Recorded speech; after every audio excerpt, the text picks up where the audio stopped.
Creepy Cutie Crafty.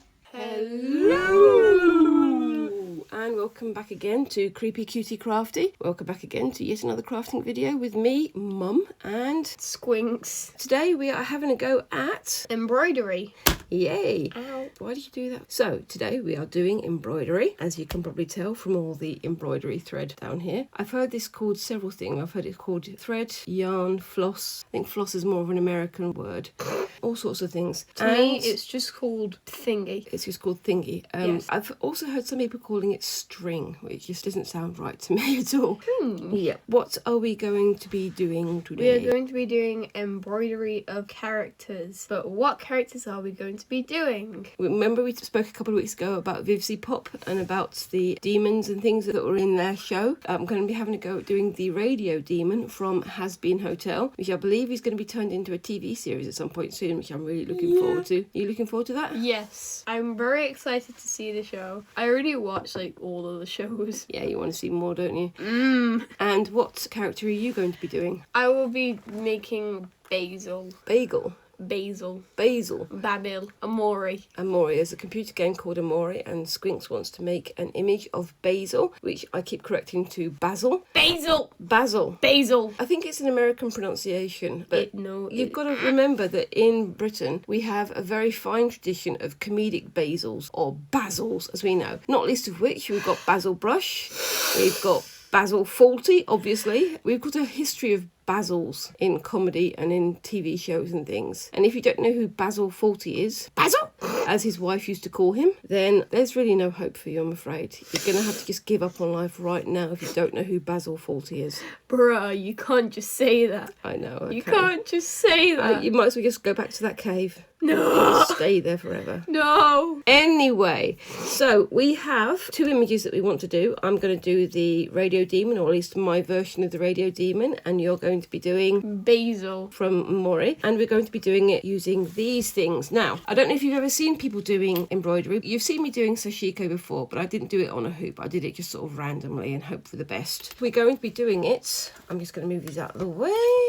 Goodbye. Bye-bye. Bye-bye, floss. Fred thing. Yep. You said you didn't like floss. I don't like floss. So we've got these. So these are embroidery hoops, and we've got some embroidery needles just there. Now, Scissors. You can see there's slight differences between the two of these. This one has a little thing here that makes it tighter or looser. That's the one that we're going to be using for making today, because we want to be able to get it nice and tight so we don't have a difficult surface to work on. It'll make it nice and flat. This one, however, it looks pretty, but it is a lot looser. You can see that, so it comes undone very, very easily. But that's more decorative. That's why it's got a little loop on the top there that you can see. That means you can just hang it up on the wall and make it look pretty. So maybe once we're done with this one, we'll take it out and put it into here. This one is 8 inches long, and these are from our local hobby craft. We've also got some fabric scissors here, which will never, ever, ever be used to cut paper, because fabric scissors are, they are super sharp, and we want them to stay super sharp so we don't wind up fraying the cloth. We've also got some of these, which are some nice little embroidery scissors. They're super sharp, but they're very good for doing like little details. We've got some plain linen here. We've got enough that we can do some practices if we want to, or I think we're just going to go straight into it. And finally, the most important thing, we've got some thread or floss, as I've said. As you can see here, as Squinks has very gently pushed it into the screen, we've got some floss that we've pre-prepared. In advance of this, pre-prepared. In advance of doing this video, we took some of the thread and we've wound it around these little plastic cards. They're reusable, so that's nice and eco-friendly, I suppose. And it just makes it easier to handle, easier to transport, easier to unwind and get the length that you need. Whereas with these, if you unwind it like that, they have a propensity for getting all tangled up. The other thing to be aware of with these threads is that they have multiple strands. So if I just separate this one out here, you can see just there. Can you see that? I hope you can. There are several threads that can be loosened like that. Hold on. Oopsie daisy.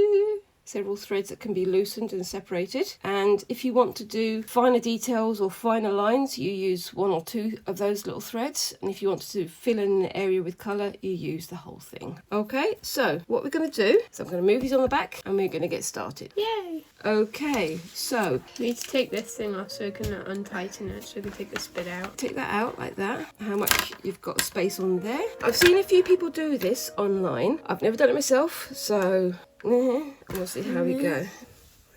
So I'm not going to bother ironing it out because we are going to be stretching it anyway. So if I do just that there, that one there, and that one there, tells me roughly how big it's going to be. Being careful not to cut into the thing underneath because that would be a nightmare. What would be the thing underneath? If I folded the sheets over. I'm trying to follow the fold. line of the thread. That's one, and do the same again.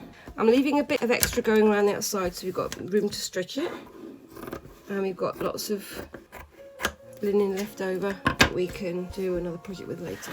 So get your inner blue thing like this, put that over the inner circle like that, put it across like so.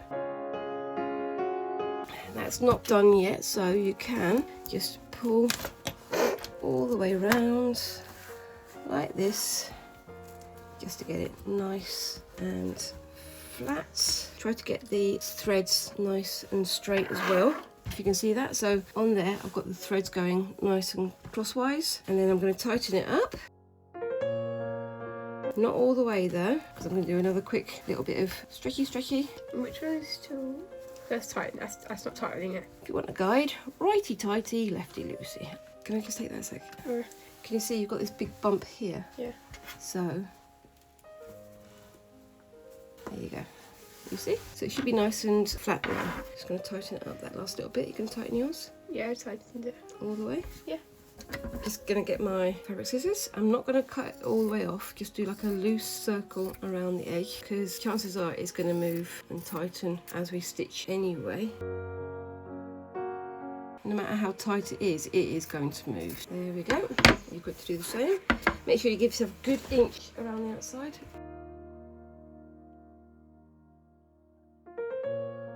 Right, so we've got our tambours ready. So we're going to do the outlines in pencil first. And then we're going to fill with the colours, and then we're going to do the black outlines with the thread.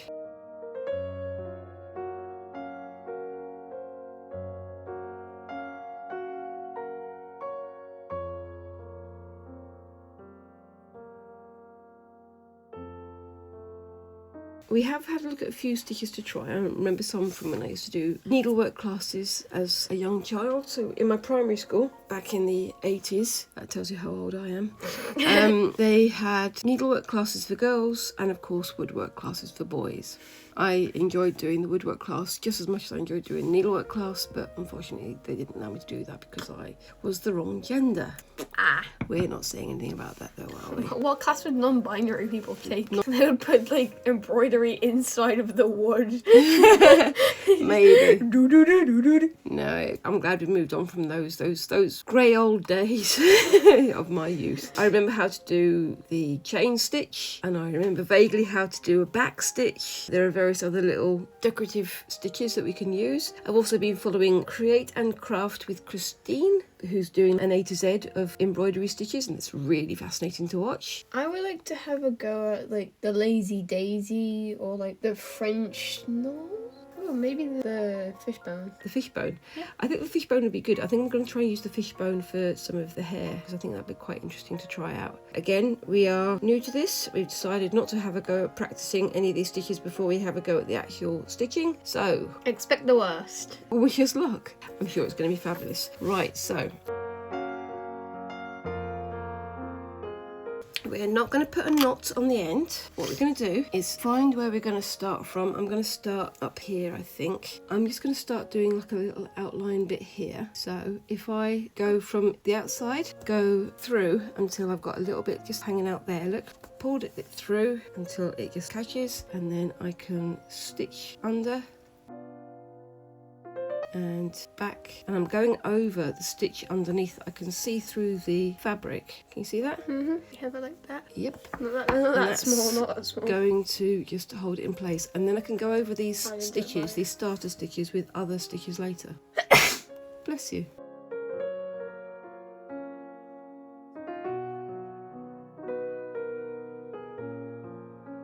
Then I can snip off the excess, and that's not going to come out. You Can I see do a there. straight one? Yeah. Okay. So you can just keep going with that one.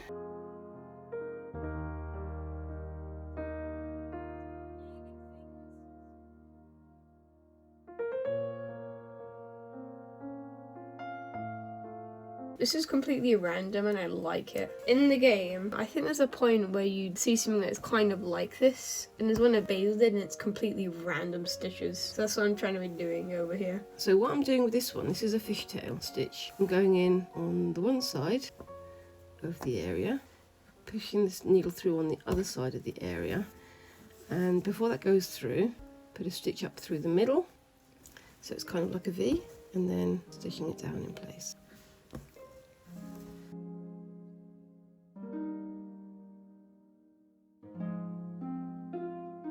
I've got to the end of my thread. I'm going to turn it over, and with the thread, go back under one of my recent things without going through to the front, like that. Then pull through and do a knot, and then give it about ½ inch off the end, and that's me done.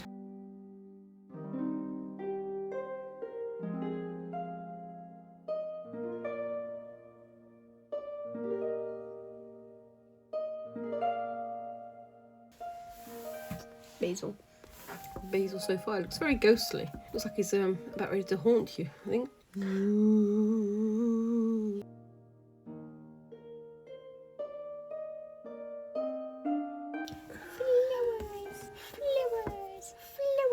They look really good.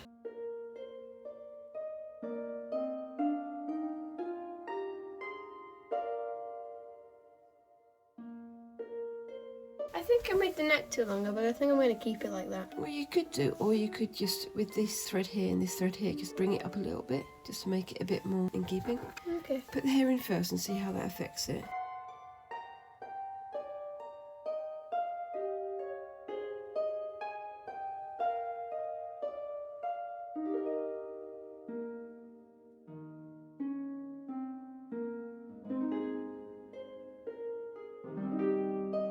I'm doing the outline in dark blue because that's the colour that the basil's supposed to be.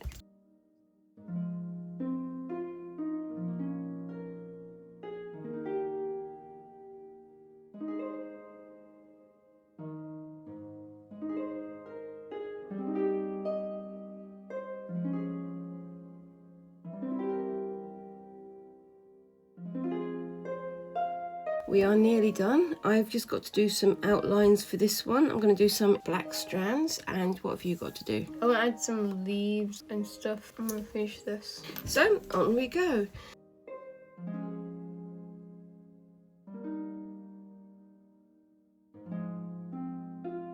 You're off screen again.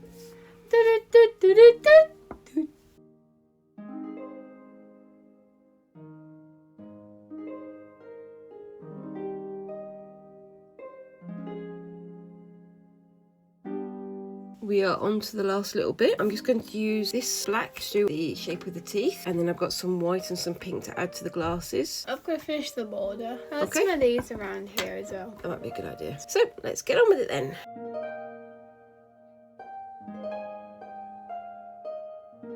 I'm going to redo this mouth area because I don't think I did it very well. I'm going to cut it off and turn it more into a smile.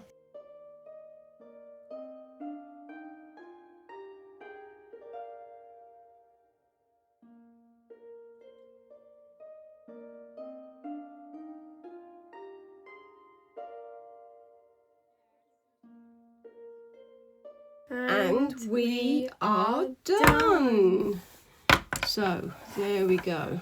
That's our completed attempts at embroidery. How do you think that went, Squinks? Well. Think it went well? That's good. One thing I am going to just quickly do, I'm going to transfer mine from here to here, so it's slightly more decorative. Now, we do have quite a bit of fabric hanging off, so what you can do is just do like a little running stitch all the way around and tighten it up so it all folds into the middle. Or I have seen some people using a glue gun just to bend it in and then glue it inside so it looks all nice and neat for when they hang it on the wall. How do you think it's went? I like. Do you like the process? Do you like? Yes, I like it. Would you like to do something like this and maybe have an embroidered character on the back of a shirt or something? Yes. That'd be really cool, wouldn't it? I think I'd like to improve on the fish stitches. Stitch. I think I would like to do some more in the background of mine, maybe some green flames or something like that. I think we would like to do this again at some point, but I think we've done a pretty good job here. What I'll do is I'll do some photographs and I will post them on the screen sometime around now.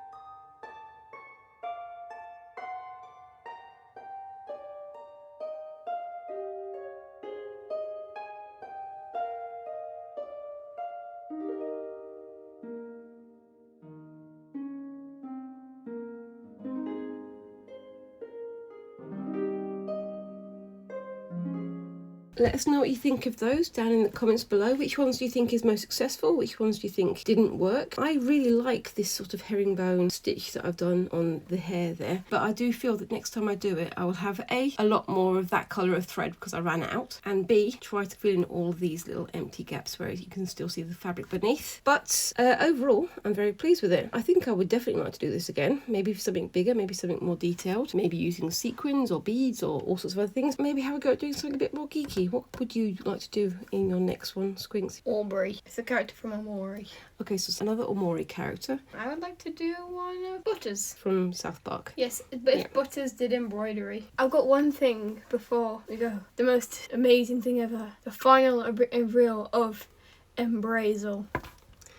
Let's compare the backs of these ones. So yours... this one is reasonable. Do you want to turn yours over? So you've got Embroidery there, which is a bit of a nightmare. It's a bit of a spaghettified mess. Your last one? That's more macrame than embroidery. Like you made a spider web. So there we are. I've really enjoyed doing this. I would definitely like to do it again. I think I'm going to do a bit more on this one off screen. If you'd like us to have another go at doing embroidery, let us know in the comments down below. What would you like us to have a go at doing? We're always up for a challenge. That'll be fun, I think. Whilst you're down there, please remember to like and subscribe and click that notification bell to follow us on YouTube. Only a small percentage of viewers who watch my videos are actually subscribed. It's true, actually. Subscribe and help our little channel to grow. Otherwise, we hope you've enjoyed the video. Hope to see you in the next video. And bye-bye!